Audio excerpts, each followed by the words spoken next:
have another guest in the studio. US presidential elections جو نومبر میں ہونے ہیں اس کے حوالے سے بات کر لیں، کیونکہ جو بائیڈن کے دوبارہ الیکشن نہ لڑنے کا امکان جو ہے وہ فیصلہ کن حد تک بڑھ گیا ہے، اور ان کی جماعت ڈیموکریٹ نے ایک ہفتے کے لیے ان کی نامزدگی ملتوی کر دی ہے۔ آپ کو پتہ ہے کہ اس وقت ان کو کووڈ بھی ہوا ہے اور وہ ایک آئسولیشن میں بھی ہیں، اور بہت بحث ہو رہی ہے especially after the debate that took place between Trump and Biden میں وہ اپنی غلطیوں کا اعتراف بھی کر رہے تھے، اور he was again looking forward to being in the race، and پھر خبریں آنا شروع ہو گئیں کہ بھائی he may step down۔ سو یہ کیا خبریں ہیں اور کیا واقعی ایسا ہو رہا ہے یا نہیں ہو رہا ہے؟ شاہد احمد خان صاحب ہمارے ساتھ موجود ہیں، ممبر US پریزیڈنٹ ایڈوائزری کمیٹی ہیں، بائیڈن ایڈمنسٹریشن میں سرو کرتے ہیں، اور آج کل پاکستان میں اتفاق سے تو ہم نے سوچا انہیں یہاں اسٹوڈیو میں زحمت ہیں۔ شاہد صاحب السلام علیکم، welcome to Geo news in the studios. بتائیے گا یہ کتنی صداقت ہے ان خبروں میں؟ آپ کے کانوں میں پہلے سے سنگن تھی، آپ کے لیے بھی سرپرائز ہے اس طرح کی خبریں آنا کہ بائیڈن میں اسٹیپ ڈاؤن؟ دیکھیے، ایک تو بہت شکریہ مجھے اپنے پروگرام میں لینے کا، it's a very very important question. President Biden کی پاسبلٹیز اسٹیپ ڈاؤن ہونے کی ہے، اور this happen just after the debate, right? اس سے پہلے کیونکہ یہ سمس ٹائم جس نیورولوجیکل ڈس آرڈر جو ہے دے ریپڈ ہوتے ہیں، ان کا پہلے سے زیادہ پتہ نہیں چلتا۔ اپیرنٹلی وی ڈونٹ نو کہ کیا ہے یہ، تو it looks like that he has some issues, right?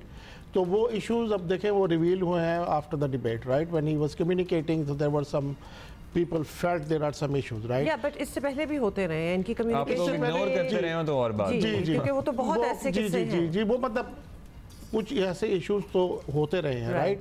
But not at this level, right? تو جو اس کی جو اب جو ہوا ہے نا، جیسے لائک آئی سیڈ کہ اس میں اگر اس قسم کے آپ کو ایشوز ہو نا، نیورولوجیکل ڈس آرڈرز ہوں، رائٹ؟ تو وہ ریپڈ ہوتے ہیں، رائٹ؟ تو وہ اگر پچھلی مرتبہ کچھ تھا 2-4 مہینے پہلے تو اتنا اس وقت اتنا محسوس نہیں ہوا، کیونکہ اس ایج میں یہ تو ہوتا ہے نا کہ آپ فرگیٹفل ہو جاتے ہو، یا جو بھی تھوڑا بہت تو فرق پڑتا ہے نا۔ ایج تو دوسرے کے بھی قریب ہی ہے ویسے، مطلب 78 years old Nancy Pelosi our leader in the house of the Democrats, was 84 years old, right? What I'm just saying is the age becomes a number. It is very individual as long as you are mentally and physically competent to do the job. تو آپ کے کہنے کا مطلب ہے کہ it has only got to do with his health issues، یعنی جو میڈیکل ہیلتھ ایشوز ہیں ان کے نیورولوجیکل، جس طرح آپ کہہ رہے ہیں، دیٹس دا اونلی ریزن کہ وہ ہوں گے، otherwise nothing to do with his popularity. دیکھیے امریکن سسٹم میں Democrats and Republican, there are only 2 party, third party تو انسگنیفیکنٹ ہے وہاں پہ۔ تو ڈیموکریٹس کی آپ نمبرز دیکھ لیں، ان کے نمبر دیکھ لیں، اسٹیٹس کی بات کریں گے نا، تو ڈیموکریٹس ہیز ڈن ویل۔ جب ڈیموکریٹس آتے ہیں economy always gets better, always. Republicans آتے ہیں, takes a little bit of nose dive, right? And Democrats come back, that Clinton or Obama's, and the economy starts. economy اس لیے بھی تو بہتر ہو جاتی ہے کیونکہ بڑی وارز وغیرہ جو ہوتی ہیں ان میں بھی مبتلا ہو جاتے ہیں. Republicans are not known for that. Technological advances بہت ہوتی ہیں نا. دیکھیں America is the largest producer of the natural gas in the world and close to the becoming number one in the oil production as well. That's one. Technologically آپ دیکھ لیں companies like Nvidia, like Microsoft and many other Apple and big companies, they are going there. I mean دیکھیں نا ان کے prophets اور stock market کو دیکھیں, job لیس ratings کو دیکھیں. یعنی کہ پریزیڈنٹ بائیڈن کی ایڈمنسٹریشن میں job less rating is the lowest in the history of the United States. Joblessness is an issue, but inflation بھی ایک بہت بڑا issue ہے. Inflation is a worldwide issue. At the same time, inflation is a worldwide issue. امریکہ میں لوگ بہت سفر کر رہے تھے اور جب یہ اکتوبر میں غزہ کا ایشو شروع ہوا اس کے بعد نہیں پبلک اوپینین شفٹ نظر آیا. پبلک اوپینینز یا پولز میں آپ لوگوں کو بھی اتنے ہی پاپولر لگ رہے ہیں اب تک بائیڈن یا ان کی ایڈمنسٹریشن؟ جی کرو یہ کلوز رائٹ 53% اگر Republican 52% Republicans and 55% something like that, right? So they are very close, right? 48 50 51, right? دیکھیں وہ گیپ تو ذرا کلوز ہوا کہ ریپبلکنز کی پاپولیرٹی بھی بڑھنا سٹارٹ ہو گئی. گیپ تھوڑا سا کلوز ہوا, یس کلوز ہوا after the debate, gap close ہوا. لیکن but you have to understand کہ US is like almost equally divided between Democrats and Republicans, right? جو سوئنگ اسٹیٹس ہیں اس میں فرق ہوتا ہے, مشیگن, فلوریڈا, ایریزونا, پینسلوینیا, وہاں پہ جو ووٹنگ ہوتی ہے اس سے پھر فرق ہوتا ہے کیونکہ الیکٹرل سسٹم ہے نا. اب دیکھیں نا لاسٹ الیکشن جو تھا لاسٹ مطلب ٹرمپ کا جو ہلری کے ساتھ الیکشن تھا right so Hillary got the number of votes Hillary کے زیادہ تھے right if you remember the total votes cast numbers Hillary Clinton کے ووٹ زیادہ بیکاز الیکٹرل سسٹم کی وجہ سے and a couple of swing states Biden کے electoral بہت زیادہ ہوئے تھے became the president so it is always like that Kerry got 48 million votes lost by 40,000 votes. So, I mean, it's a country of 250 million people, right? So, بہت تھوڑا فرق ہوتا ہے. تو popularity لوگ principle پہ اور policies پر ووٹ دیتے ہیں, right? Democrats have a little different policy which is more blue collar oriented, workers oriented, labour union oriented. لیکن سر اب آپ اگر تو ریپلے کیونکہ اوبویسلی اگلے ہفتے ووٹنگ کا آغاز بھی ڈیموکریٹس میں ہو جائے گا کہ ویدر بائیڈن کو چانس ایک اور دینا ہے کہ نہیں, اور اوبویسلی وہ بھی. لیکن اب یہ بتائیں کہ is there anybody else close, آپ کس کو as a replacement, it's a very short time, کچھ مہینے رہ گئے ہیں, تو کس کو دیکھ رہے ہیں؟ It's a good question. Never happened in the history of the United States. G, it's a very unique situation. ایک president ہے first term. So he deserves to be the president for next term. This is the system which is set up. ایسا ہی دیکھتے آئے ہیں. ایسا ہی ہے نا, کیونکہ پہلی ٹرم میں they plan and they do things اور دوسری ٹرم میں implement کرتے ہیں, right? So American system is set up that way. In this situation, unusual situation, تو پہلے کبھی ہوا نہیں نا. تو اب اگر الیکشن میں کوئی اگر let's say کہ جو president کے جو advisors ہیں, they suggest president to step away or nominate somebody else, right? We don't know how it is going to work, how the delegates are going to respond, who is going to come up. نام بتائیں آپ. نام تو ہے نا, ایک نام ایک تو obviously number 2 جو اس وقت ہے وائٹ ہاؤس میں, ان کا نام ہے. پھر وہ جو کیلیفورنیا کے گورنر ہیں ان کا نام ہے. پھر there are couple of other governors in the states, ان کا نام ہے. پھر couple of other senators who are very very presidential, ان کے نام تو ہیں. اور کیا they are hopeful, right? کیا ڈیموکریٹس اس وجہ سے بھی خائف ہوئے ہیں یا یہ اسٹریٹجی اس وجہ سے بھی سامنے آئی ہوں کیونکہ ٹرمپ کی پاپولیرٹی اور بڑھ گئی ہے؟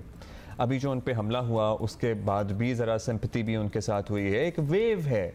سو کوئی ہے پریشانی اور فکر. You know how the human mind works, right? So this is what it is, right? لیکن ایک بات جو ابھی بھی دیکھیں آپ بھی, آج آپ نے اگر سیس کیا ہو ٹرمپ کی اسپیچ ان دی ریپبلکن کنونشن جو نامینیشن کے بعد, so he is not like the way he was more like a uniter, not a divider, right? He said is one America, right? اور امریکہ کی سیل بھی پلوبرسونم آپ کو پتا ہے, out of many one. This is the way the America is. So you cannot divide America because of these things, right? تو وہ پہلی بات تو یہ کہتے ہیں کہ we are not divided, right? We are one. باقی پالیسیز کی بات ہے نا, وہ امیگرینٹس کے اگینسٹ ہیں, وہ نہیں چاہتے کہ میکسیکو سے لوگ آئیں, وہ نہیں چاہتے مسلم کنٹری سے لوگ آئیں, وہ نہیں چاہتے امیگرینٹس اس کنٹری میں زیادہ ہوں. حالانکہ اب آپ یہ دیکھیے کہ 40% نوبیل پرائزز جو امریکہ میں آئے ہیں وہ امیگرینٹس کو ملے ہیں, رائٹ؟ آپ دیکھیں ٹیکنالوجی انوویشن جتنی ہو رہی ہے, آپ ویسٹ کوسٹ پہ دیکھیں سلیکان ویلی میں, تو زیادہ کمپنیز, ایون انویڈیا جیسی کمپنی جو $1 ٹریلین کی کمپنی بننے والی ہے, وہ سارے امیگرینٹس ہیں, رائٹ؟ لیکن اب جو ینگ ووٹرز ہیں, خاص طور پہ جو غزہ والا سارا معاملہ ہوا ہے, وہ بڑا جتنا ہم پڑھیں, جتنا ہم اسٹڈی کر رہے ہیں امریکہ کی تھاٹ پروسیس کا بھی, جو الیکشنز ہو رہے ہیں وہ بڑے خفا ہیں اس چیز سے. حکومتوں نے جو ہے وہ بڑے اگینسٹ ہے کہ آپ نے کچھ نہیں کیا روکنے کے لیے. تو ہینس اب ایک کی پاپولیرٹی obviously اس وجہ سے, and that's the voting youth, ان کی نیچے چلی جاتی ہے تو نیچرلی ٹرمپ کی پھر اوپر ہی آ جائے گی, چاہے جو بھی ان کے گیمز ہوں. اب آپ اگر دیکھیں Gaza is a very serious issue, right? اور یہ اس وقت بہت بڑا ایشو ہے دنیا میں, اور جو ہیومن رائٹس کی وائلیشن ہو رہی ہے وہاں پر, وہ اس کے لیے تو ظاہر ہے there is no argument, right? تو اب آپ اس کو اگر کمپیئر کریں کہ اگر if it is President Trump, تو کیا ہوگا, رائٹ؟ آج بھی اس نے اپنی اسپیچ میں کہا کہ the war was started by Hamas, and وہ تو 100% in their administration they moved the capital to بیت المقدس, right? I mean, you know, right? اور ان کی position about Israel in this situation. لیکن انہوں نے اپنے ٹینیور میں ٹرمپ نے کوئی نئی جنگیں شروع بھی نہیں کی تھیں, تو ان کی بھی کچھ دیکھیں, there are multiple issues, right? There are جنگیں and there are فلسطینیوں کے لیے ٹرمپ کے آنے سے بھی کوئی بہتری نہیں آنے والی, obviously ان کی بڑی اسٹیٹ اور زیادہ شاید مشکلات بڑھ جائیں, لیکن at the same time Biden administration کی above and beyond, supply of arms and then funds to destroy basically Palestinians and kill children. یہ بات آپ کی بالکل ٹھیک ہے کہ بائیڈن ایڈمنسٹریشن سے اور ڈیموکریٹ سے یہ ایکسپیکٹیشنز تھیں کہ یہ بیسڈ آن فیئرنیس اس میں کچھ بہتری ہوگی. Unfortunately, the leader of Israel at this point, since he has nothing to lose, so he is crossing the line, right? He is not even listening to the president. President probably, pichli dafa jab main tha 19 times president spoken with him, right? And very, very harsh conversation bhi hui. Aur baki aap dekh rahe hain, Tony Blinken ja raha hai, but they are trying to resolve this. It's not getting resolved. It's not getting resolved because the person on the other side was supposed to be a friend and turned foe, sure, which is the head of the Israel government. He has nothing to lose, right? If he doesn't do this, right, he'll go to jail. Right, if he, right, so the situation is a very difficult situation,